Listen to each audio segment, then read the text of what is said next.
पकड़वा दे रहा। ठीक है, आपको स्क्रीन शेयर हो रही है? मैम नहीं हो रही मैम। अब हुई? No ma'am. हो गई मैम।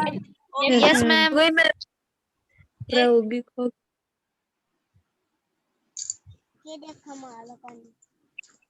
कार खाने को तो खा गया, तो खा लो खाने।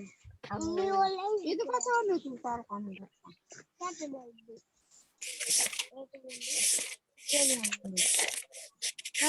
ओए का खाने। बुक परचेज कर ली सबने? Yes ma'am. Yes ma'am. Very good, yes ma'am. Very good बच्चे।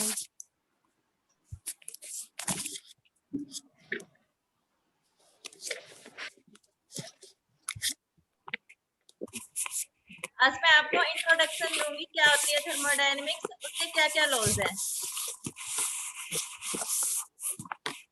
हाँ जी, स्टार्ट करें। Yes ma'am. Yes ma'am.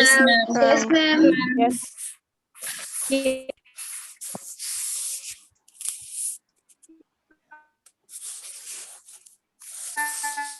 Thermodynamics क्या होती है बच्चों? आपने प्लस 2 में भी पढ़ा होगा थर्मोडायनेमिक्स के बारे में।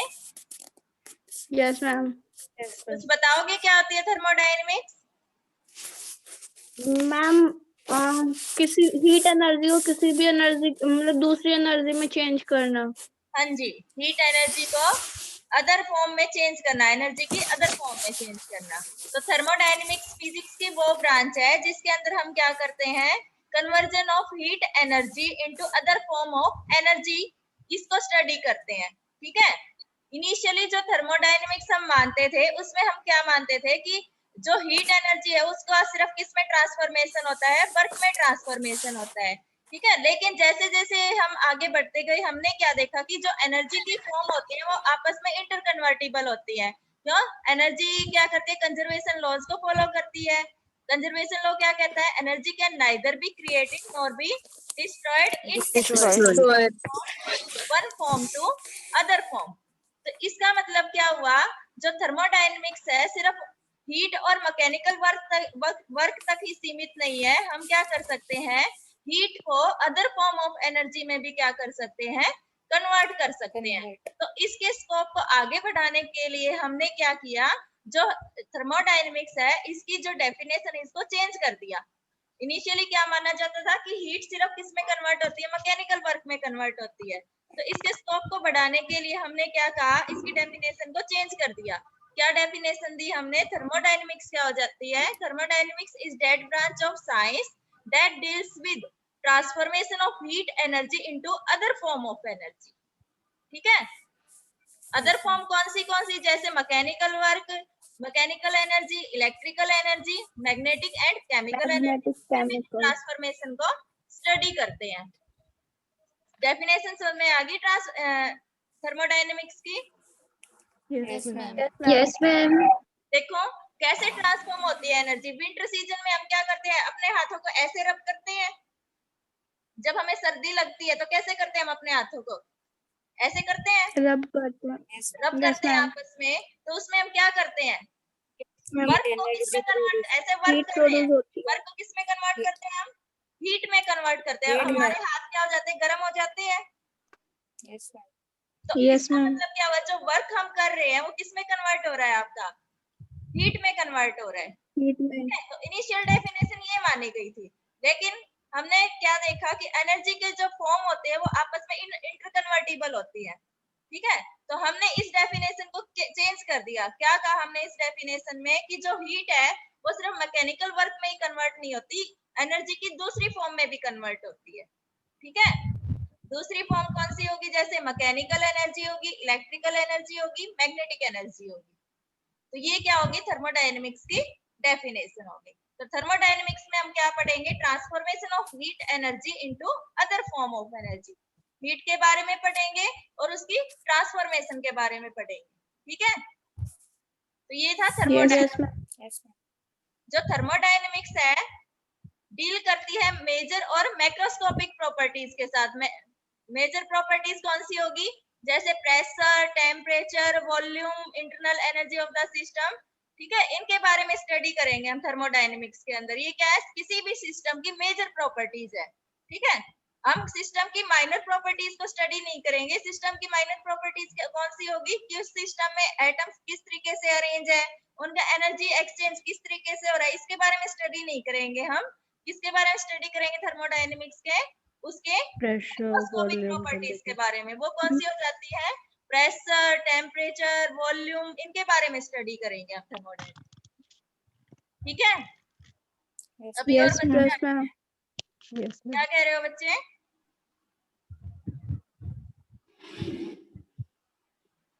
इंट्रोडक्शन समझ में आ गया थर्मोडायनेमिक्स का? Yes ma'am. चलो आगे प्रोसीड करते हैं। उसके बाद आता है, सबसे पहले देखो तुम्हें बच्चों थर्मोडायनेमिक्स में कुछ बेसिक प्रॉपर्टीज के बारे में पता होना चाहिए, उसकी बेसिक कंडीशंस के बारे में पता होना चाहिए। सबसे पहले तुम्हें पता होना चाहिए कि थर्मोडायनेमिक सिस्टम क्या होता है। थर्मोडायनेमिक्स में आप सिस्टम के बारे में पढ़ेंगे तो थर्मोडायनेमिक सिस्टम होता क्या है उसके बारे में पता होना चाहिए, ठीक है। क्या होता है थर्मोडायनेमिक सिस्टम, सुना है पहले? Yes ma'am. क्या होता है मैम उसमें उसके पार्टिकल्स के बारे में बताया, जैसे कि मॉलिक्यूल हुआ या फिर मतलब उसमें क्या चीज एग्जिस्ट करती है उसके बारे में। देखो मैंने क्या बताया, थर्मोडायनेमिक्स के अंदर हम क्या करेंगे, सिस्टम को तो स्टडी करेंगे, लेकिन उसके कौन से पैरामीटर को स्टडी करेंगे, टेम्परेचर को, प्रेशर को, वॉल्यूम को, इनके बारे में स्टडी करेंगे। उस सिस्टम में एटम किस तरीके से अरेंज है, वो क्या होगी, माइक्रोस्कोपिक प्रॉपर्टीज होगी, उनको स्टडी हम नहीं करेंगे कि एटम्स का किस तरीके से अरेंजमेंट कर रखा है सिस्टम में, वो हमें स्टडी नहीं करना। हमें क्या करना है थर्मोडायनेमिक सिस्टम में, उसके बेसिक प्रॉपर्टीज कौन सी, उसके टेम्परेचर, प्रेशर, वॉल्यूम, इनके बारे में स्टडी करना है। तो थर्मोडायनेमिक सिस्टम क्या होता है स्टूडेंट्स, कोई भी सिस्टम जिसको हम अंडर ऑब्जर्वेशन लेते हैं वो क्या हो जाता है, थर्मोडायनेमिक सिस्टम हो जाता है। जिसको हम क्या करते हैं, थर्मोडायनेमिक पॉइंट ऑफ व्यू से स्टडी करते हैं। ऐसा सिस्टम जिसको हम थर्मोडायनेमिक पॉइंट ऑफ व्यू से स्टडी करते हैं, उस सिस्टम को हम क्या बोल देते हैं, थर्मोडायनेमिक सिस्टम, ठीक है। देखो जैसे ये बोतल है, दिख रही है, ये बोतल है, मैं इसके बारे में, इसके प्रेशर के बारे में बताऊंगी, तुम्हें इसके टेम्परेचर के बारे में बताऊंगी, इसके वॉल्यूम के बारे में बताऊंगी, ठीक है। टेम्परेचर, प्रेशर, वॉल्यूम क्या हो गया, थर्मोडायनेमिक प्रॉपर्टी होगी। और ये क्या हो गया, एक तरीके से ये एक सिस्टम हो गया। तो इस सिस्टम को मैं क्या कर रही हूँ, थर्मोडायनेमिक पॉइंट ऑफ व्यू से क्या कर रही हूँ, ऑब्जर्व कर रही हूँ कि इसका टेम्परेचर क्या है, प्रेशर कितना है, वॉल्यूम कितना है। तो ये क्या हो गया आपके लिए, एक थर्मोडायनेमिक सिस्टम हो गया, ठीक है। अब थर्मोडायनेमिक सिस्टम स्टूडेंट्स कितने टाइप के होते हैं, 3 टाइप के होते हैं। कौन से? Open system, close system, isolated system. अब ओपन सिस्टम क्या होता है, जहाँ पे मैम कोई प्रेशर नहीं लग रहा हो, जिसमें हीट और मैटर दोनों एक्सचेंज हो सकते हैं। देखो इनके बारे में स्टडी करने से पहले हमें क्या पता होना चाहिए, सराउंडिंग का पता होना चाहिए। सराउंडिंग क्या होती है, देखो यूनिवर्स का एक पार्ट हमने मान लिया सिस्टम, ठीक है। सिस्टम क्या हो गया, यूनिवर्स का वो पार्ट जिसको हम क्या करते हैं, थर्मोडायनेमिक पॉइंट ऑफ व्यू से स्टडी करते हैं, वो क्या हो गया, सिस्टम हो गया, ठीक है। अब आता है सराउंडिंग, उस सिस्टम के आसपास वाली जितनी भी जगह है, उस जहां पर वो सिस्टम है उसके आसपास की जगह हम क्या बोलते हैं, उसको सराउंडिंग बोलते हैं, ठीक है। ये नहीं बोलेंगे कि जैसे एक यूनिवर्स में एक सिस्टम हो गया, बाकी जो जगह बच गई वो क्या है, सराउंडिंग, नहीं, वो नहीं, सराउंडिंग नहीं होगी। सराउंडिंग क्या होगी, सिस्टम के आसपास की जगह जो उस सिस्टम को क्या करेगी, अफेक्ट करेगी, ठीक है, उसको हम बोलते हैं सराउंडिंग। अब आता है कितने टाइप के हो गए, 3 टाइप के सिस्टम, कौन से, ओपन सिस्टम, क्लोज सिस्टम और आइसोलेटेड।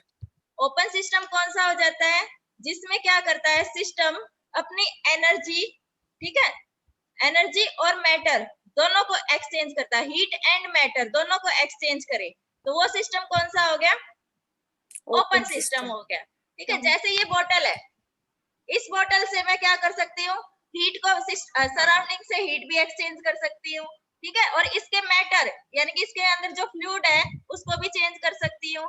अगर इसका क्या है, ये ढक्कन क्या है, ओपन है, ढक्कन को हटा दूं मैं इससे, ठीक है। तो ये सिस्टम क्या हो गया हमारा, ओपन हो गया, इससे हीट भी एक्सचेंज हो जाएगी और पानी भी ऐसे गिर सकता है सराउंडिंग में, तो दोनों एक्सचेंज हो सकते हैं। तो ये क्या हो गया, ओपन सिस्टम हो गया। क्लोज सिस्टम, जिसमें सिस्टम क्या करे, हीट को एक्सचेंज कर सके एक्सचेंज करते लेकिन हैं, मैटर मैटर को नहीं कर एक्सचेंज सकते। ना करे। जैसे Yes, ma'am. अब इसके ऊपर ढक्कन लगा दिया मैंने, क्लोज सिस्टम हो गया ये। हीट तो आ जा सकती है, हीट का एक्सचेंज हो सकता है सराउंडिंग के साथ, लेकिन ये फ्लूइड नीचे गिर सकता है, नहीं गिर सकता, क्योंकि ये क्या हो गया, क्लोज सिस्टम हो गया, ठीक है। तो मीन्स जिसमें मैटर का एक्सचेंज ना हो, किसका एक्सचेंज हो, हीट का एक्सचेंज हो, ठीक है। एग्जाम्पल दे सकते हो, जैसे बंद बोतल होगी, ठीक है। Yes, ma'am. थर्ड आ गया हमारा आइसोलेटेड सिस्टम। आइसोलेटेड सिस्टम कौन सा हो जाएगा, जिसमें ना तो हीट एक्सचेंज हो ना मैटर एक्सचेंज हो, उस सिस्टम को हम क्या बोल देते हैं, आइसोलेटेड सिस्टम बोलते हैं, आइसोलेटेड सिस्टम। ठीक है। जैसे ये बोतल है आपके पास, थर्मोस्टील की बोतल है, ये देखिए आपने, यस मैम। इसमें अगर हम पानी डालते हैं तो पानी, ठंडा पानी डालते हैं तो ठंडा ही रहता है, ठीक है। तो इसका मतलब Yes, ये ma'am. ना तो हीट एक्सचेंज करेगी सराउंडिंग के साथ, अब बंद बोतल है ना तो इसका मैटर का एक्सचेंज होगा सराउंडिंग के साथ, तो ये क्या हो गया, आइसोलेटेड सिस्टम हो गया एक तरीके से, ठीक है। Yes, ma'am. तो Yes. तीन तरह के सिस्टम होते हैं, open system, close system and isolated, Isolated system. ठीक है। समझ में आ गया। Yes ma'am. तो थर्मोडायनेमिक सिस्टम क्या हो गया, वह सिस्टम जिसको हम थर्मोडायनेमिक पॉइंट ऑफ व्यू से स्टडी करते हैं, मींस उसके टेम्परेचर, प्रेशर, वॉल्यूम के बारे में हम स्टडी करते हैं, तो उसको हम क्या बोल देते हैं, थर्मोडायनेमिक सिस्टम होते हैं। अब सिस्टम के अंदर क्या होते हैं, एटम्स होते हैं और मॉलिक्यूल्स होते हैं, ठीक है। कोई भी सिस्टम हो किससे मिलके बना होगा, एटम से और मॉलिक्यूल से मिलके बना होगा, ठीक है। फिर आता है थर्मोडायनेमिक प्रोसेस। थर्मोडायनेमिक प्रोसेस क्या होती है, बताओ किस क्या। प्रोसेस से हो रही है? जो थर्मोडायनेमिक सिस्टम है उसकी स्टेट में जो भी चेंज होता है उसको हम क्या बोलते हैं, थर्मोडायनेमिक प्रोसेस, ठीक है। जैसे अगर हम क्या कर रहे हैं, जो थर्मोडायनेमिक प्रोसेस है उसको हम आइसोथर्मल प्रोसेस कब बोलेंगे, देखो इसके भी टाइप है, जैसे आइसोथर्मल प्रोसेस होगी, आइसोथर्मल प्रोसेस में क्या हो गया, जो टेम्परेचर है सिस्टम का Temperature. वो क्या रहेगा, कांस्टेंट रहेगा, मींस प्रेशर, वॉल्यूम क्या होंगे, चेंज होंगे, ठीक है। फिर उसके बाद आ जाता है आइसोकोरिक सिस्टम। आइसोकोरिक सिस्टम क्या होते हैं, जिसमें वॉल्यूम कांस्टेंट वॉल्यूम रहती है। कांस्टेंट रहता है, टेम्परेचर प्रेशर चेंज होए। चेंज होंगे, ठीक है। उसके बाद आता है आइसोबैरिक प्रोसेस, वो बताओ, जिसमें आइसोबैरिक प्रेशर कांस्टेंट प्रेशर रहता है, कांस्टेंट होगा वो। रहता है, वॉल्यूम चेंज हो जाती है। टेम्परेचर एंड वॉल्यूम क्या होंगे, चेंज होंगे। तो ये क्या हो गया, थर्मोडायनेमिक सिस्टम की प्रोसेस, थर्मोडायनेमिक सिस्टम की स्टेट में क्या हो रहा है, चेंजेस हो रहे हैं, तो इन चेंजेस को हम क्या बोल देते हैं, थर्मोडायनेमिक प्रोसेस बोल देते हैं, ठीक है।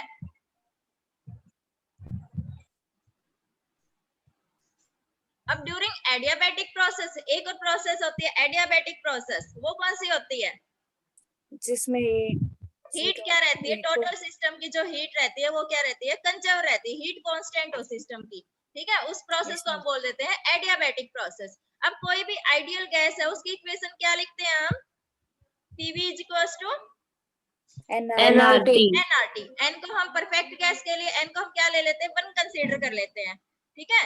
तो यहाँ पर आइसोथर्मल प्रोसेस में क्या हो जाएगा, टेम्परेचर कांस्टेंट हो जाएगा। आइसोथर्मल प्रोसेस में टेम्परेचर क्या होगा सिस्टम का और सराउंडिंग का क्या रहेगा, कांस्टेंट रहेगा, ठीक है। तो क्या हो जाएगा, PV is equals to nRT की इक्वेशन लिखते हैं हम, temperature is constant, right side में टेम्परेचर कांस्टेंट हो गया, इसका मतलब क्या हुआ, प्रेशर एंड वॉल्यूम का जो प्रोडक्ट है वो क्या हो गया, कांस्टेंट हो गया। PV is equals to nRT, temperature को कांस्टेंट कर दिया हमने, तो राइट साइड में कांस्टेंट आ गया, इसका मतलब जो लेफ्ट साइड है PV वो भी क्या होगी, कांस्टेंट होगी, कांस्टेंट। ठीक है। ये किस में हुआ, ड्यूरिंग आइसोथर्मल प्रोसेस के अंदर। अब during adiabatic process, adiabatic process में क्या होगी, हीट क्या रहेगी, कंजर्व रहेगी, ठीक है। तो उसके लिए हम क्या कर देंगे, पी वी की पावर गामा क्या रहेगा आपका, कांस्टेंट रहेगा। हीट के लिए हम ये इक्वेशन लिखते हैं, पी वी की पावर गामा। यहाँ पर गामा क्या है, रेशो है किसका, स्पेसिफिक हीट का।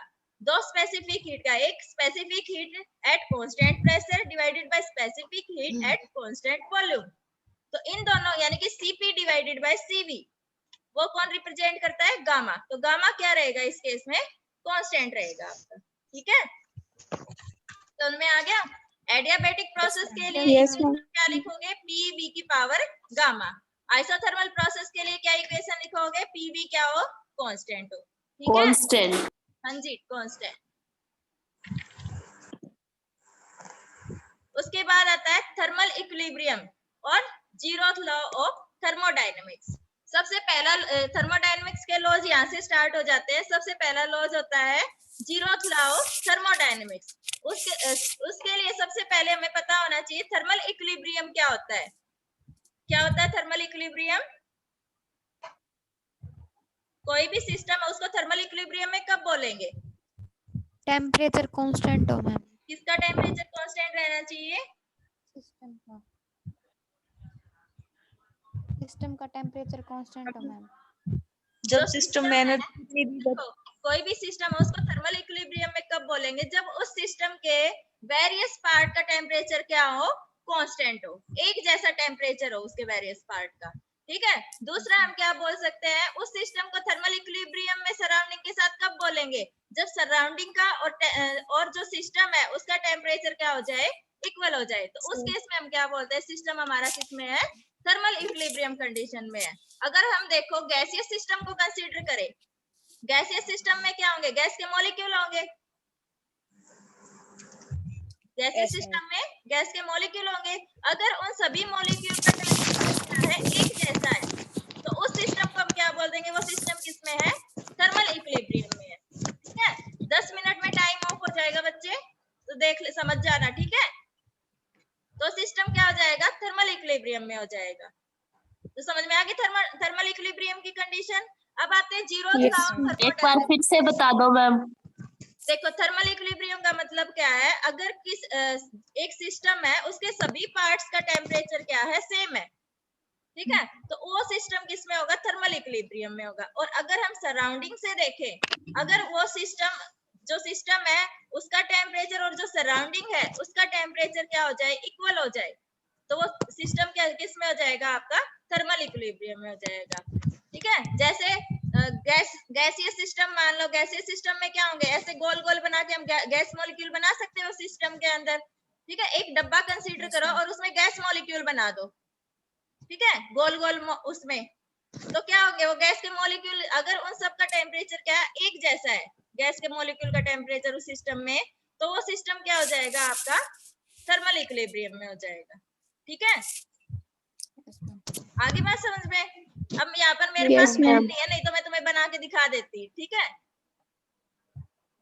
दिखाऊं, कैसे दिखाऊं मैं तुम्हें, वैसे समझ में आ गया क्या होता है थर्मल इक्विलिब्रियम।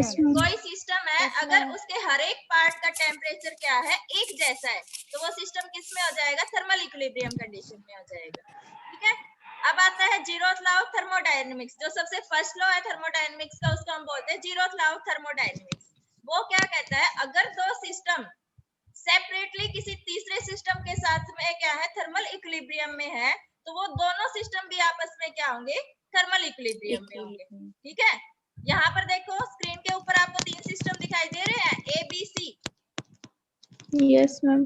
तो जीरोथ लॉ ऑफ थर्मोडायनेमिक्स क्या कहता है, अगर हम कंसीडर करें कि जो ए और सी क्या है, बी सिस्टम के साथ में क्या है, थर्मल इक्विलिब्रियम में है। ठीक है, तो ए और सी भी आपस में क्या होंगे, थर्मल इक्विलिब्रियम कंडीशन में होंगे। ठीक है, तो इसके लिए हम इसको प्रूव करने के लिए हम क्या मान लेते हैं, दैट ए जो सिस्टम उसका टेम्परेचर हमने T1 मान लिया, बी जो सिस्टम है उसका टेम्परेचर हमने T2 मान लिया, और सी जो सिस्टम है उसका टेम्परेचर हमने T3 मान लिया। ठीक है, हम क्या कंडीशन लेके चलते हैं, हम लेके चलते हैं कि ए और सी सिस्टम बी के साथ क्या है, थर्मल इक्विलिब्रियम में है। ठीक है, तो इसका मतलब क्या है, थर्मल इक्विलिब्रियम का मतलब ए बी के साथ थर्मल इक्विलिब्रियम में है, तो मींस ए सिस्टम ए का टेम्परेचर किसके इक्वल होगा, बी के टेम्परेचर के इक्वल होगा। Means T1 is equal to T2। First condition Yes, बन गई। ma'am. अब C सिस्टम B के साथ क्या थर्मल इक्विलिब्रियम में है, तो इसका मतलब क्या हुआ, T2 is equal to T3 is equal to T3 ma'am. हाँ जी, तो दोनों इक्वेशन को कंपेयर करें तो वहां से क्या Yes, आया ma'am. आपका T1 is equal T1 to is equal to T3. और T1 किसका टेम्परेचर है, A का टेम्परेचर है, और T3 किसका टेम्परेचर है, C का टेम्परेचर है। तो इससे क्या हो गया, सिस्टम A और C भी आपस में क्या हो गए, थर्मल इक्विलिब्रियम में होंगे। Thermal equilibrium. ठीक है, तो जीरोथ लॉ ऑफ थर्मोडायनेमिक्स क्या कहता है, अगर दो सिस्टम सेपरेटली किसी तीसरे सिस्टम के साथ में क्या है, थर्मल इक्विलिब्रियम में है, तो वो दोनों सिस्टम भी आपस में क्या होंगे, थर्मल इक्विलिब्रियम में होंगे। ठीक है, ये था जीरोथ लॉ ऑफ थर्मोडायनेमिक्स, जिसको first law of thermodynamics zeroth law ही बोलते हैं, क्योंकि जीरो से स्टार्ट कर दिया यहाँ पर।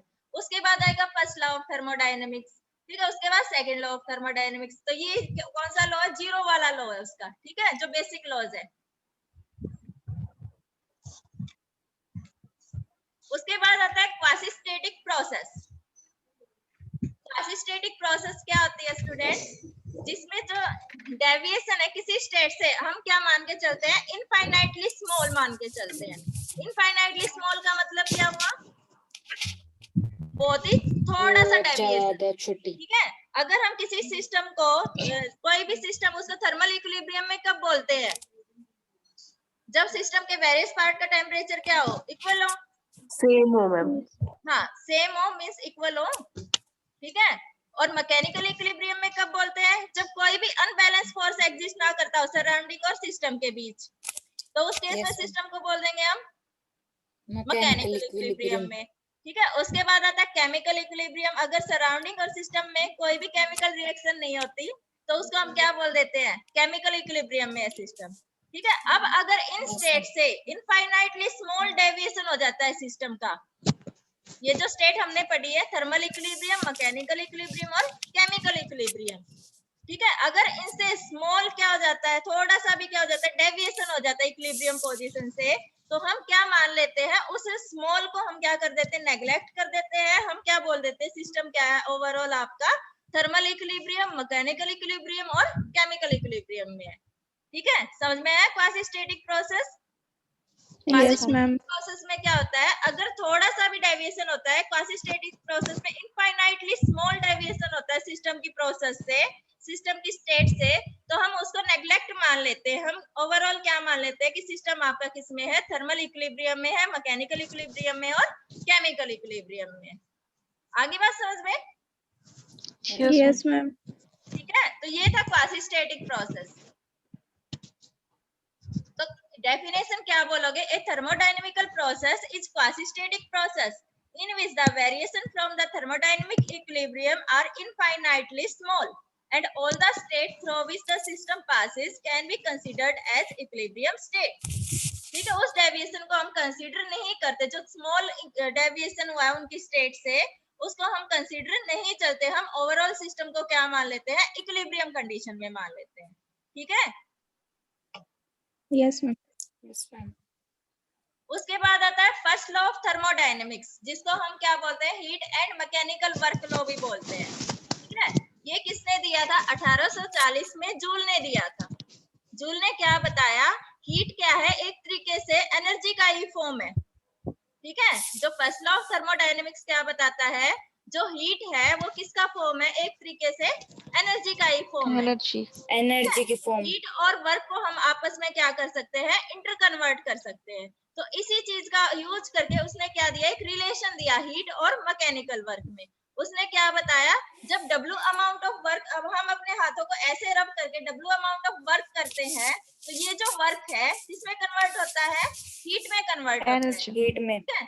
तो जूल ने 1840 में एक रिलेशन एस्टेब्लिश किया था बिटवीन वर्क एंड हीट। उसने क्या बताया, जो वर्क है वो directly proportional to the energy होता है, हीट के प्रोपोर्शनल होता है। तो W is directly proportional Q। तो प्रोपोर्शनैलिटी का साइन हटाएंगे तो क्या आ जाएगा, एक कांस्टेंट आएगा, जिसको उन्होंने क्या नाम दिया था, जूल कांस्टेंट नाम दे दिया था। ठीक है, W is equal to JQ। ठीक है, तो ये जो इक्वेशन है, इक्वेशन 13.1, ये क्या बताती है, when W amount of work is done then क्या होगा, Q amount of heat is produced in the system. ठीक है। Yes ma'am. तो यहाँ पर Yes, ma'am. ये जो प्रोपोर्शनैलिटी का साइन हटाया तो यहाँ पर क्या है, कांस्टेंट है जिसको हमने नाम क्या दे दिया, जूल कोफिशिएंट बोल दिया, जूल कांस्टेंट बोल दो इसको। इसकी वैल्यू कितनी होती है 4.186 जूल पर कैलोरी, इतनी वैल्यू होती है इसकी, ठीक है। और 1 किसके लिए होती है, जब हम Q और W को सेम यूनिट में मेजर करते हैं, Q को भी हम जूल में मेजर करें और वर्क को भी हम जूल में मेजर करें, तो जो J है आपका वो क्या हो जाएगा, 1 हो जाएगा आपका। तो उस केस में क्या हो जाएगा, W is equals to Q। तो इक्वेशन 13.2 बन जाएगी। तो ये था आपका फर्स्ट लॉ ऑफ थर्मोडायनेमिक्स, जो क्या कहता है, when a certain amount of work is done an equivalent amount of heat is produced and when certain amount of heat is absorbed, तो उस केस में क्या होगा, an equivalent amount of work is done, means क्या हो गया, work and heat क्या है आपस में इंटरकन्वर्टिबल हो गए। तो ये था फर्स्ट लॉ ऑफ थर्मोडायनेमिक्स। उसके बाद क्लेसियस ने इसकी डिफरेंशियल फॉर्म दी थी, वो क्या दी थी, dq is equals to du plus dw। तो ये जो इक्वेशन है dq is equals to du plus dw, ये क्या कहती है, अगर हम किसी सिस्टम को q amount of heat dq amount of heat देते हैं, तो जो हीट हमने दी वो हीट किस में यूज हो जाती है, एक तो सिस्टम की इंटरनल एनर्जी को इंक्रीज करने में यूज हो जाती है, दूसरा उस सिस्टम के ऊपर क्या होगा, कुछ वर्क डन होगा, उसमें यूज हो जाती है। तो dq किसके इक्वल हो जाता है, dq is equals to du plus dw, means जो हीट हमने दी उसका एक पार्ट उस सिस्टम की इंटरनल एनर्जी को इंक्रीज करने में यूज हो जाएगा, एक पार्ट किस में यूज हो जाएगा, उस सिस्टम के ऊपर एक्शनल वर्क डन करने में यूज हो जाएगा, ठीक है। तो दो पार्ट्स में डिवाइड हो जाती है ये जो हीट है। तो ये क्या थी, उसकी डिफरेंशियल फॉर्म थी, ठीक है। Yes, ma'am. टाइम ओवर होने वाला है बच्चे, तो आज इतना ही कर लो, ठीक है। आज जस्ट इंट्रोडक्शन हो गया तुम्हारा, Okay, ma'am. आगे हम प्रॉपर वे से स्टार्ट कर देंगे इसको, ठीक है। Yes, ma'am. ठीक है, ओके।